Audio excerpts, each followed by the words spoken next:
हो गया इंतजाम। किसका? गुड्डी की फीस का। दिखा।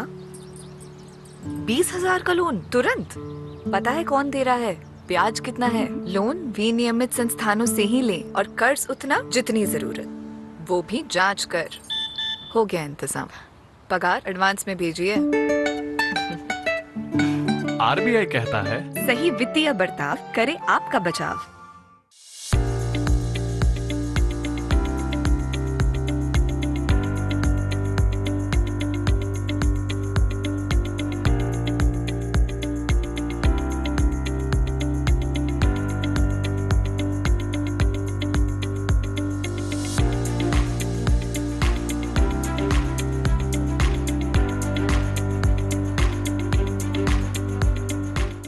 भारत दुनिया की सबसे युवा आबादी वाला देश। 65% से अधिक जनसंख्या 35 वर्ष से कम उम्र की है। ये है भारत का डेमोग्राफिक डिविडेंड, एक ऐसी ताकत जो देश को आर्थिक महाशक्ति बना सकती है। लेकिन सवाल ये है कि क्या हमारे युवाओं के पास पर्याप्त रोजगार, कौशल और अवसर हैं? एक तरफ स्टार्टअप, डिजिटल क्रांति और नवाचार की उड़ान, दूसरी तरफ बेरोजगारी और स्किल गैप की चुनौती। भारत का भविष्य इसी मोड़ पर खड़ा है। क्या ये युवा शक्ति देश की सबसे बड़ी पूंजी बनेगी या सबसे बड़ी चुनौती बनेगी? निर्णय आज के कदम तय करेंगे और भविष्य भारत का होगा। नमस्कार, आप देख रहे हैं मिशन ऑफ डेवलपिंग इंडिया और मैं हूं आपकी होस्ट सिमरन। भारत आज दुनिया के सबसे युवा देशों में से एक है। हमारे देश की लगभग 65% आबादी 35 वर्ष से कम आयु की है। ये युवा शक्ति भारत को विश्व की अग्रणी अर्थव्यवस्था बनाने का आधार बन सकती है। लेकिन सवाल ये है कि क्या ये जनसंख्या हमारी सबसे बड़ी ताकत बनेगी या सबसे बड़ी चुनौती?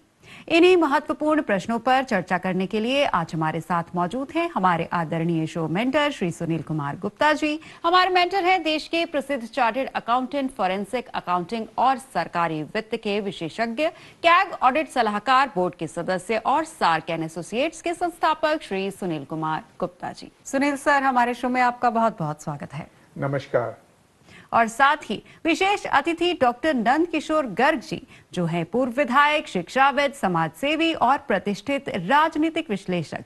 आज हमारे साथ हैं डॉक्टर नंद किशोर गर्ग जी, एक ऐसा व्यक्तित्व जिन्होंने राजनीति, शिक्षा और समाज सेवा के क्षेत्र में अपनी विशिष्ट पहचान बनाई है। 3 बार विधायक रह चुके डॉक्टर गर्ग जी केवल एक सफल राजनेता ही नहीं बल्कि एक दूरदर्शी शिक्षाविद भी हैं, जिन्होंने हजारों युवाओं के भविष्य को संवारने वाले अनेक प्रतिष्ठित शिक्षण संस्थानों की स्थापना की। शिक्षा, स्वास्थ्य और सामाजिक उत्थान के क्षेत्र में उनका योगदान प्रेरणादायक रहा है। आइए स्वागत करते हैं आदरणीय डॉक्टर नंद किशोर गर्ग जी का। नंद किशोर जी, हमारे शो में आपका बहुत बहुत स्वागत है। नमस्कार।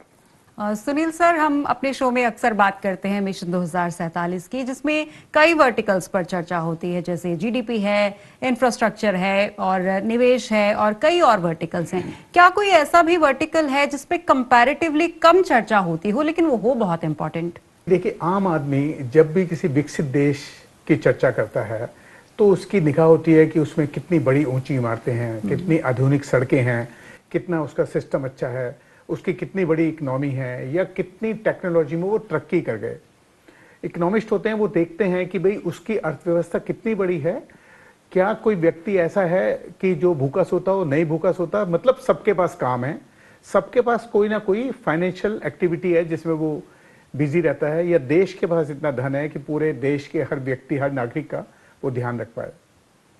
लेकिन अगर हम थोड़ा गहराई से देखें तो हम इन उपलब्धियों की नींव किसी और चीज पर टिकी होती है, और वह है समाज।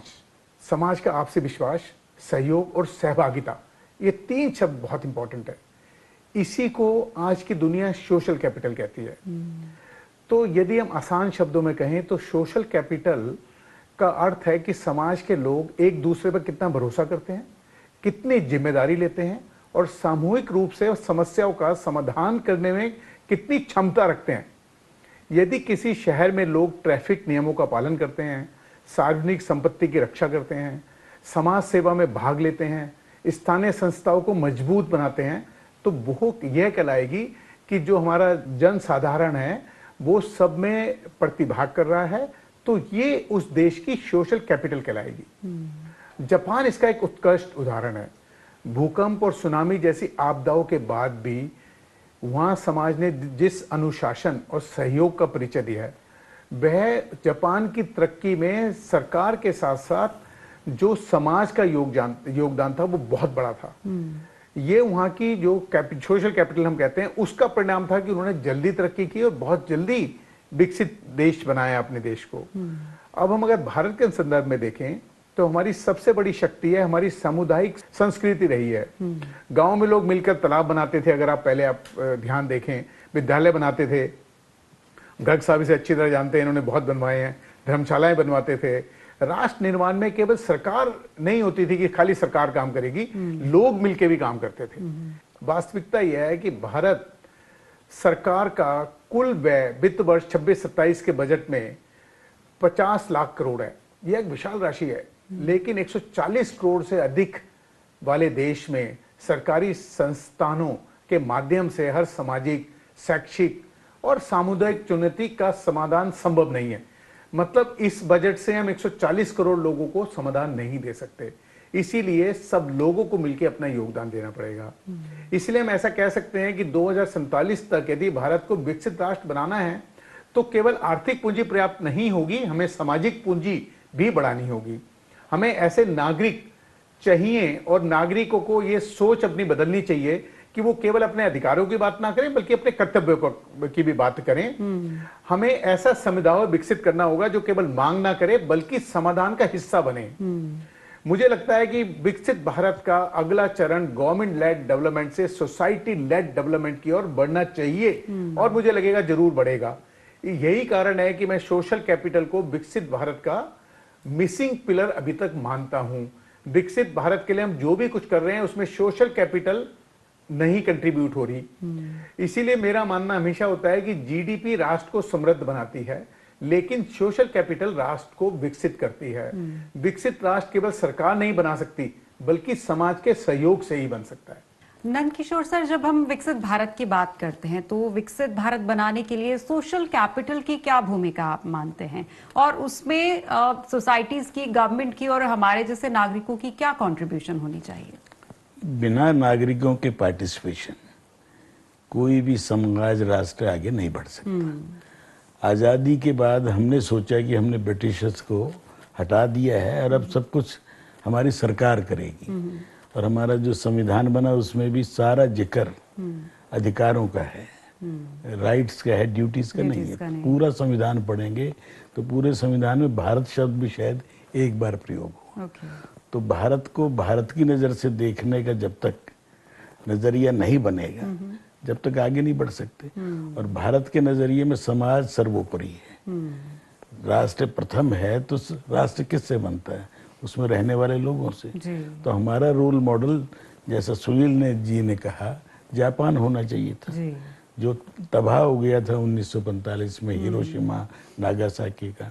हमारा रोल मॉडल कोरिया होना चाहिए था, जिसको 2 हिस्सों में बांटने के बाद भी आज भी वो अपनी संस्कृति पर, अपने समाज के ऊपर विश्वास करते हैं। आज भी उनको पता है कि हमारी कभी दादी परदादी भारत के अयोध्या से आई थी, उस पर वो गर्व करते। जिस चीज पे गर्व कर सकते हैं वो संस्कृति है। भारत का रोल मॉडल भारत है, और भारत को अब पहली बार 2014 के बाद जो प्राथमिकता दी जा रही है, और उसके अंदर 2047 का टारगेट लगता है किसके लिए? क्योंकि 100 साल हो जाएंगे आज़ादी को। जो सपने देखे थे मेरे शहीदों ने, देश को आज़ाद कराने वाले लोगों ने, वो तो अधूरे हैं, परंतु अब पूरे होते हुए नजर आ रहे हैं विश्वास के साथ। उसके लिए जो आवश्यक है परिवर्तन किए जा रहे हैं नई राष्ट्रीय शिक्षा नीति से। उसके अंदर ये जो सारी बातें, जो सोशल कैपिटल की बातें होंगी, क्योंकि कैपिटल केवल धन दौलत नहीं है। जिसी ढंग से केवल जो अकल की बात करें तो हम कोशेंट की बात करते हैं, इंटेलिजेंस की बात करते हैं, स्पिरिचुअल कोशेंट वहां से मिसिंग है।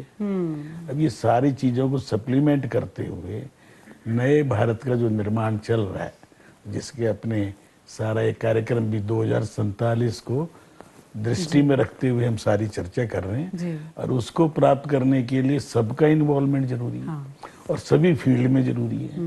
केवल हम ज्यादा इंडस्ट्री लगा लेंगे उससे नहीं होगा। जो राष्ट्र खेलों में आगे नहीं होता वो पीछे रहता है।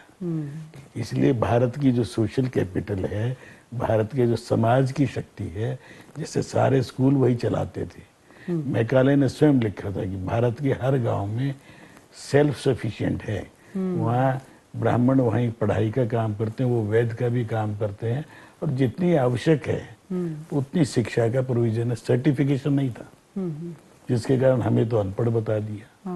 और हमें मैकाले ने जो शिक्षा नीति दी, उसी ने ये न्याय व्यवस्था दी। कितना अजीब लगता है कि न्याय व्यवस्था भी पहली बार भारत न्याय संहिता लगी है। इससे पहले हम गवर्न इंडियन पेनल कोड, सजा देने का गवर्नमेंट का काम नहीं था, न्याय देने का था।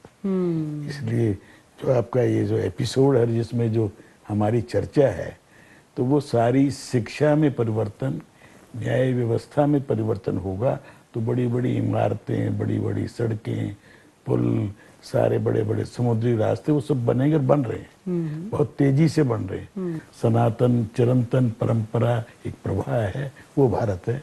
और भारत के अंदर सबसे इम्पोर्टेंट भारत का व्यक्ति है। लेकिन अब समय हो गया है एक छोटे से विराम का, क्योंकि मैं अपने अनुभव से बता सकता हूं कि सरकार नीतियां बना सकती है।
विमेन एंटरप्रेन्योर्स के लिए एक स्ट्रॉन्ग सपोर्ट। अपना बिजनेस बढ़ाइए यूको एमएसएमई नारी सम्मान के साथ। यूको स्टार्टअप स्कीम से पाइए इजी फंडिंग, क्विक अप्रूवल्स और ग्रोथ गारंटीड।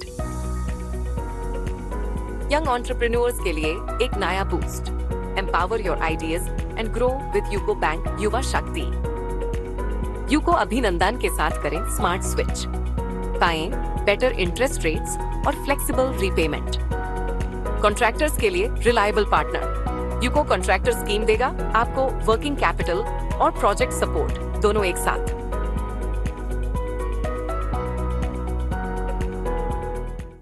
ब्रेक के बाद आपका स्वागत है मिशन ऑफ डेवलपिंग इंडिया में। सुनील सर, आपने लंबे समय तक शिक्षा, समाज सेवा और सरकार के साथ काम किया है।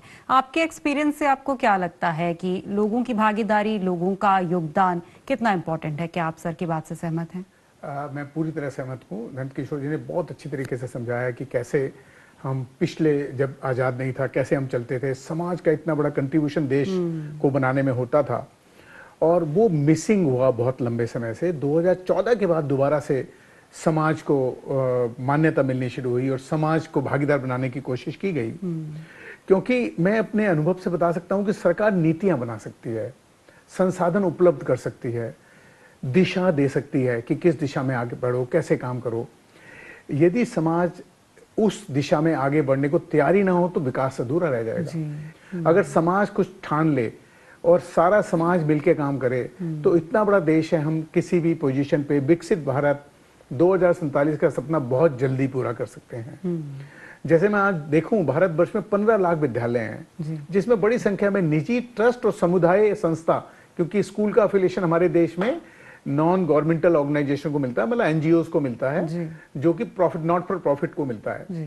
तो उसमें अगर आप देखें, और इसी प्रकार से लगभग 2.25 लाख से अधिक हमारे हेल्थ की सुविधाएं हमारे देश में हैं, जिसमें हजारों धार्मिक अस्पताल चल रहे हैं या नॉट फॉर प्रॉफिट संस्था द्वारा संचालित चल रहे हैं। और अगर मैं सीएसआर के माध्यम से भी देखूं तो हमारे देश में भारतीय कंपनी प्रतिवर्ष 30,000 करोड़ से अधिक का सामाजिक विकास कार्यों पर खर्च कर रही है, जो कि विभिन्न ट्रस्ट, फाउंडेशन, इन सब के जरिए, जो कि हमारा कानून बना हुआ है कि भाई जितने भी बिजनेसेस हैं वो भी कंट्रीब्यूट करेंगे, तो वो सब कुछ हो रहा है। मैं हमेशा बोलना चाहता हूं कि जब भी हम बात करते हैं किसी राष्ट्र की, तो राष्ट्र सब लोगों से बना है। हम लोगों ने चुन के एक सरकार बनाई, लेकिन इसका मतलब ये नहीं हुआ कि सरकार सब कुछ करेगी। हमने ये बोला कि हम सब लोगों ने चुन के कुछ लोगों को आगे भेजा कि वो नीतियां बनाएंगे, लेकिन कार्य तो हम ही लोग करेंगे। इसीलिए मैं हमेशा बोलता हूं कि कितने मर्जी संस्थान बनाएं, चाहे वो संस्थान सरकारी हो, चाहे वो संस्थान प्राइवेट हो, या वो संस्थान नॉट फॉर प्रॉफिट के संस्थान हो, उन सभी संस्थानों में अगर आप देखेंगे तो अगर लोग उस भावना से काम करना शुरू करेंगे तो हम बहुत जल्दी आगे बढ़ेंगे और हमारा देश विकसित भारत की तरफ तेजी से आगे बढ़ेगा। नंदकिशोर जी, बहुत सारे वर्टिकल्स हैं, जैसे शिक्षा है, पर्यावरण संरक्षण है और जागरूकता है, और जन भागीदारी यानी कि एक सिविल सोसाइटी की भागीदारी इसमें कैसी होनी चाहिए और राष्ट्र निर्माण में ये कैसा प्रभाव डालेगा? राष्ट्र की परिभाषा में ही जन सबसे पहले है। Man is the most important thing. जितने 7 M's होते हैं, सबसे ज्यादा इम्पोर्टेंट व्यक्ति है। और दीनदयाल उपाध्याय जी ने जितना जो थ्योरी दी थी, उसमें सबसे ज्यादा महत्व दिया था वो आदमी पे, व्यक्ति पर। और व्यक्ति की इन्वॉल्वमेंट के बिना व्यक्ति केवल रिसीवर सरकार का बन जाए, जैसे सुनील जी बता रहे थे, केवल हमने डिपेंडेंट बना दिया। परंतु कोरोना काल में हमने देखा कि समाज कैसे खड़ा हो गया और कैसे एक दूसरे की मदद की, कैसे एक दूसरे को अपना समझा। एनजीओज बहुत सारे आगे आए। अपने की परिभाषा जो है आज रह गई सीमित, मैं, मेरी पत्नी या मेरे बच्चे तक, उसका विस्तार, स्व का विस्तार आवश्यक है। और जिस दिन हम ये सोच लें कि देश मेरा है, मेरी जिम्मेवारी है नदियों का बचाने का, जंगल को बचाने का, तो जीवन अपने आप बचेगा। परंतु हम सब ने क्या सोचा, उपभोग अधिक से अधिक। गर्मी में एसी फुल चलाएंगे, 18 पे चलाएंगे और कंबल ओढ़ेंगे, ये कॉन्ट्राडिक्टरी है। तो ये कौन सिखाएगा? ये घर परिवार से लेके समाज यदि जागरूक होगा तो सब कुछ होगा, होना शुरू हो गया है। स्वच्छता के ऊपर पहली बार जो गांधी जी जोर देते थे, ये सरकार ने उसका एक हैबिट ही बना दिया। अब हमें भी शर्म आती मूंगफली खा के छिलका फेंकने, बच्चा ही टोक देता है। ये क्यों? पहले क्यों नहीं था? पहले था। स्वच्छता को हमने भगवान ही माना था, परंतु ये सारी चीजें फिर से अंडरलाइन होकर जिसपे स्ट्रेस हो रहा है वो होनी शुरू हो गई। तो हमारे लिए रोल मॉडल आज भी भारत ईस्ट का हिस्सा है। वेस्ट की फिलॉसफी बिल्कुल अलग है, खाओ पियो मौज करो।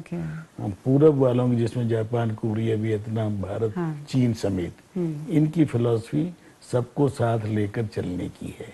और सबको साथ लेकर चलने का मतलब सबको अपना समझना।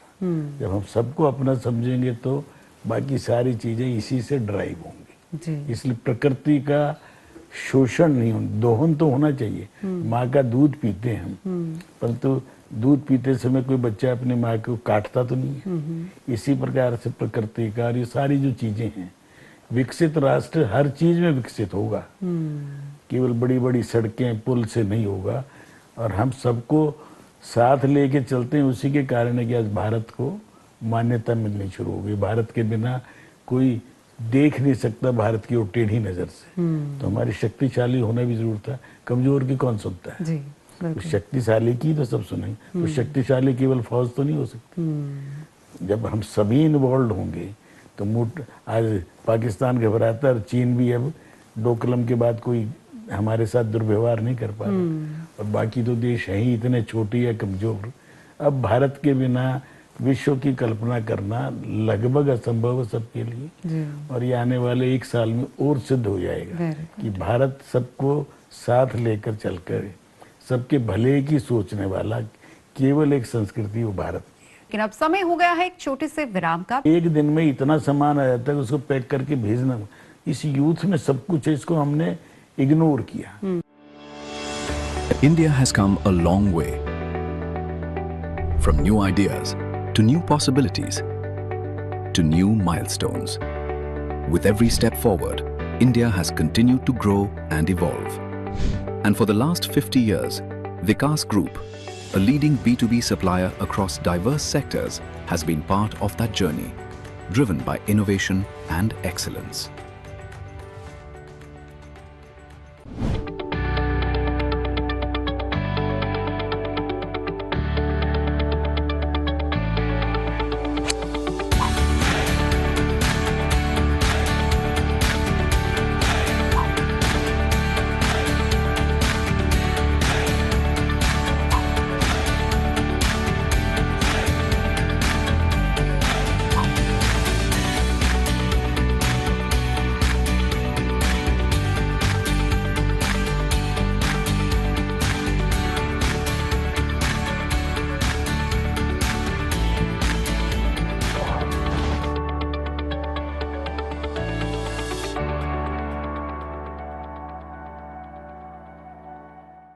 ब्रेक के बाद आपका स्वागत है मिशन ऑफ डेवलपिंग इंडिया में।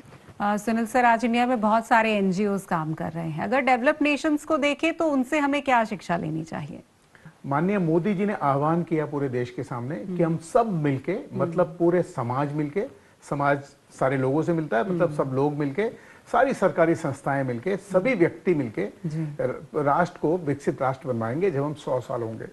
लेकिन जब हम दुनिया के विकसित देशों को ध्यान से देखते हैं तो एक बात स्पष्ट दिखाई देती है, उनकी सफलता केवल आर्थिक प्रगति की कहानी नहीं है बल्कि सामाजिक शक्ति की भी कहानी है। यदि आप जापान को देखें तो वहां की सबसे बड़ी ताकत केवल तकनीक नहीं, वहां के नागरिकों में समाज के प्रति जिम्मेदारी की भावना बहुत गहरी है।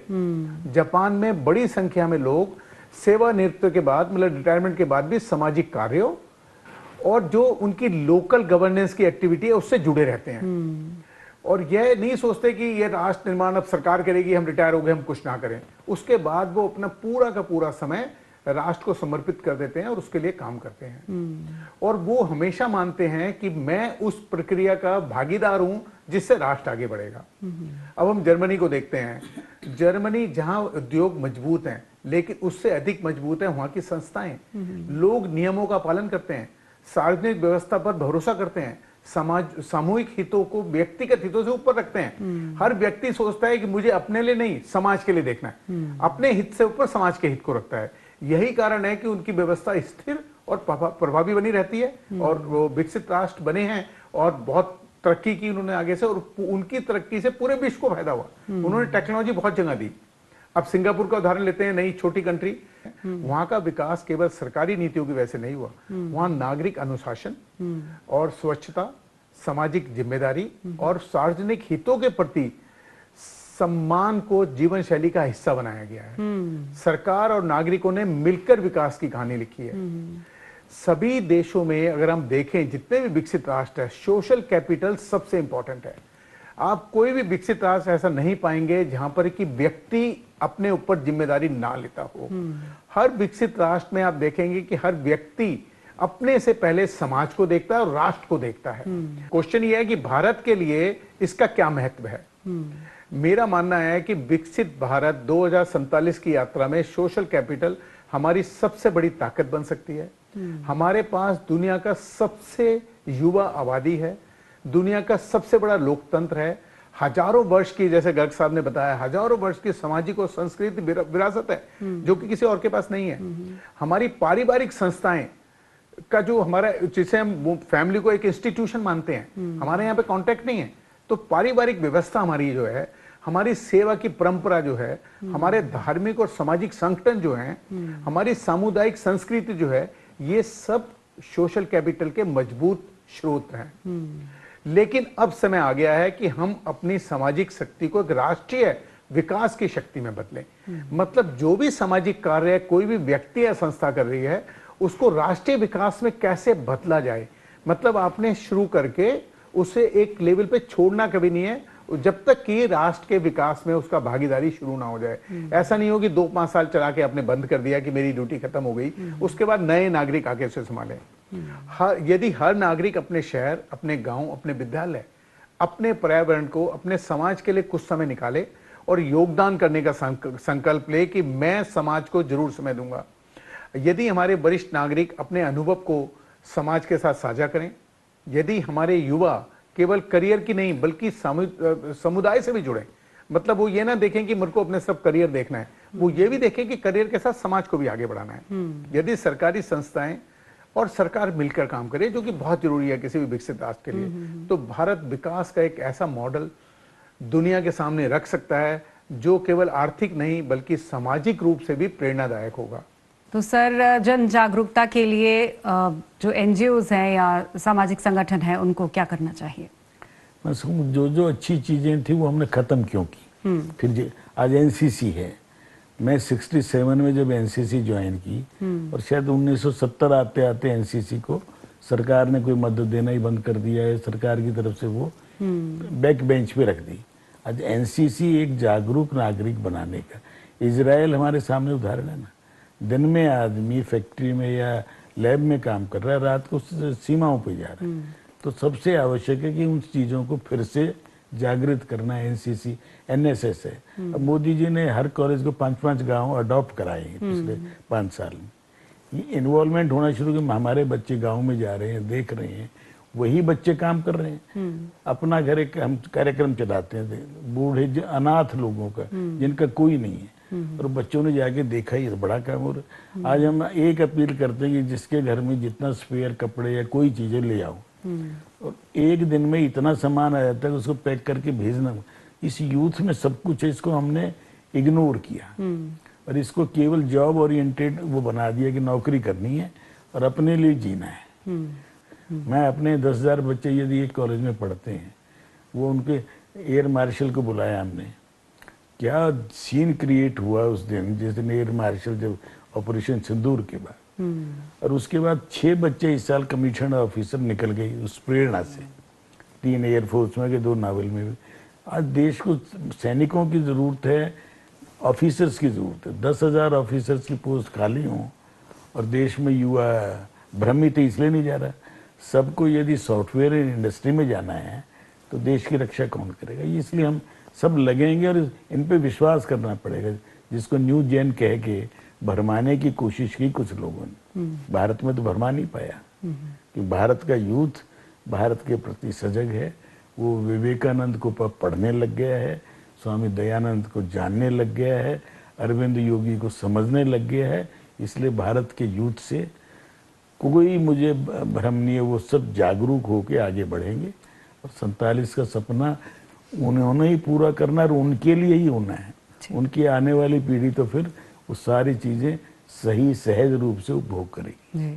तो आज इतने इम्पोर्टेंट टॉपिक्स पर हमने डिस्कशन की और आपने सारे सवालों के जवाब दिए, हमारे दर्शकों के लिए भी बहुत ही प्रेरणादायक था। हमारे शो में आने के लिए आप दोनों का बहुत बहुत धन्यवाद। धन्यवाद।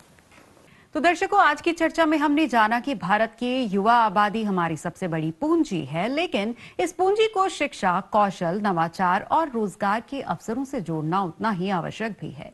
डॉक्टर नंदकिशोर गर्ग जी और सुनील कुमार जी, आपका बहुत बहुत धन्यवाद आज की इस चर्चा में हमारे साथ बने रहने के लिए। लेकिन ये चर्चा अभी अधूरी है। अगले एपिसोड में हम जानेंगे कि सरकार, उद्योग जगत और समाज मिलकर इस जनसांख्यिकी शक्ति को विकसित भारत के निर्माण में कैसे बदल सकते हैं। तब तक के लिए नमस्कार। आपको हमारा ये कार्यक्रम कैसा लगा? आप हमें सोशल मीडिया के जरिए अपने सवाल या सुझाव भेज सकते हैं।